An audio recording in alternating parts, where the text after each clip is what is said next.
Android hidden features. You probably know you can get a quick glimpse at your quick settings menu by swiping down to the upper right-hand corner of the screen. Also see some notifications. Did you know you can two-finger swipe down from the top of the screen, get that full quick settings menu, access to a lot more controls on your Android. Much more useful, like the brightness slider right there. Next up, we're going to show you how to add a custom message to the lock screen of your Android. So I'm going to tap on that settings gear at the top of the screen, scroll down and tap on lock screen, and then tap on contact information. So maybe you lose your Android and you want someone to see how to contact you. So I'll just type in if lost, email. Zek, this is where we speed up the video. Tap done, and then tap done. Now if I lock this Android, tap on the side button. To wake it up all the way. Yep. If lost, email test@upphone.com. Next up, a little surprise built into every single Android. Let's go back to the main page of settings. We'll tap that back button, lower right-hand corner of the screen, then scroll all the way down to About Phone, tap on Software Information, and then just repeatedly tap that Android version. There you go. Now this one is just a little clock. We'll bring in the Pixel here. This is running Android 11. It's got a little knob you can turn. These aren't super fun. There was a Flappy Bird knockoff on a different version of Android. It's neat. It's neat. Neat little Easter. I wonder why they hidden. Something that's not so hidden, the subscribe button below this video help us out a lot by clicking that button. Next up, let's talk about Google Lens. We got a Pixel here. Google Lens is built in to Google Pixel phones. If you have a Samsung phone like we do here, well, you got to go to the App Store and download it. So I'm going to go back to the home screen. Bye-bye clock. Yep, open up the Play Store, and then you can just go in here and search for Google Lens. I searched for it earlier. Look at it. Tap that install button. Google Lens is awesome. It is super smart. You can do things like live translate text. Maybe you're in a foreign country and you've got a menu in front of you and you have no idea what it says. Maybe you went to a conference and you got a whole bunch of business cards. You don't want to enter all of these business cards into your contacts manually. That is a pain. How about we use Google Lens to create a contact? So I got this Pagely business card right here. If I open up Google Lens, there it is. Tap search with camera, and then just line it up, tap shutter button to search. There we go. Related content, Marcus Nelson. We're gonna tap that button right there. Create contact. Information fills in for you. That is pretty cool. So where do you want to save that contact to? I'll just check phone for now. And then there we go. I'm just gonna tap save. It's already done. I don't need to type anything else in. Contact saved. How about that? Card. I'm trying to rip the card. It's it's a very high quality card.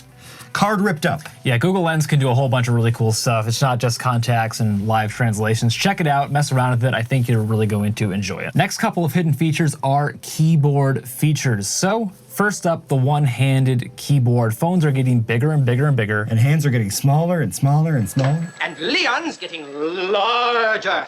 One-handed keyboard is there for you. Easiest way to turn it on is to start in the Messages app. So go back to the home screen, tap on Messages, and let's just tap on this and go into the keyboard. You'll get that little settings gear. That'll take you right to your Samsung keyboard settings. And then we're gonna scroll down to Mode, tap on Mode, and then tap one-handed keyboard. So now if I go back to Messages, tap in here, boom, there it is. One-handed keyboard. Maybe you're left-handed, tap that little arrow, slide it over. How about that? Now, with Gboard, it's a lot easier. If we go into Messages on this Google Pixel, just open up any message, pull up that keyboard, press and hold in the comma, you'll see a little hand icon there. Just go and select that. There you go, one-handed keyboard. It's a lot easier to do it that way. If this one-handed keyboard isn't good enough for you, you wanna resize it a little bit, tap on the resize icon, lower right-hand corner of the screen, and then you can change the size of it and drag it over here and do whatever you want with it and just tap that check and you're done. Wow, truly customizable. Truly customizable. Try to find that on an iPhone. You sure won't find it there. Nope. Wasn't there another keyboard tip coming up, Dave? There sure is. Press and hold on the keyboard and you can move the cursor wherever you'd like in my string of gibberish here. Yeah, I don't know where you'd start with that, but I think the word garbage is appropriate. Yeah, there we go. Garbage. Garbage. If you don't think this video is garbage, give this video a thumbs up. Yeah. Leave a comment down below. Tell us how awesome these features are. Next up, we got to go into developer options. But first, you need to become a developer on your Android. It's pretty straightforward to do. So I'm going to go back to the home screen, swipe down upper right-hand corner of the screen, and tap on that settings gear. So tap on About Phone, then tap on Software Information, and then just keep tapping on this build number. I believe it's 7 times to enter developer mode. Don't quote me on that, but just keep tapping it and enter your passcode. Congratulations, developer mode has been turned on. You are now a developer. So we tap back Nerd. to the main page of settings, scroll down, below About Phone, we now have developer options. This in itself is kind of a hidden feature. It's kind of lame though if we don't tell you anything within this to actually change. So we're gonna talk about animation scales. That's not lame. It's not lame. It sounds lame, but it's pretty cool, and you just gotta swipe down a fair bit to get there. So underneath this drawing heading, we have transition animation scale, animator duration scale, and window animation scale. So if you set these to off, it's actually a pretty decent battery tip because it just removes all those animations on your Android. Tap off, and then we just close. Whoa. No animations. It's a bit jarring at first, but it's neat enough, and it's a little bit of a battery That's tip. not the cool part. That's not the cool part. That was the worst part. Now it gets cool. Turning it off, decent battery tip, but you know, looks kind of bland. If you tap in here and choose 0.5, the lower the number, the faster the animations happen. Obviously off, they don't happen. So to make your Android feel a little bit zippier, speed up those animations, select 0.5 for the animation scale for all of them. And you fly everywhere. It's amazing. Superman ain't got nothing on this. Now, one other thing you can do that I was thinking is you want to pull a prank on your friends, set their animation scale to 10. You can already see what's going on here. It's really slow.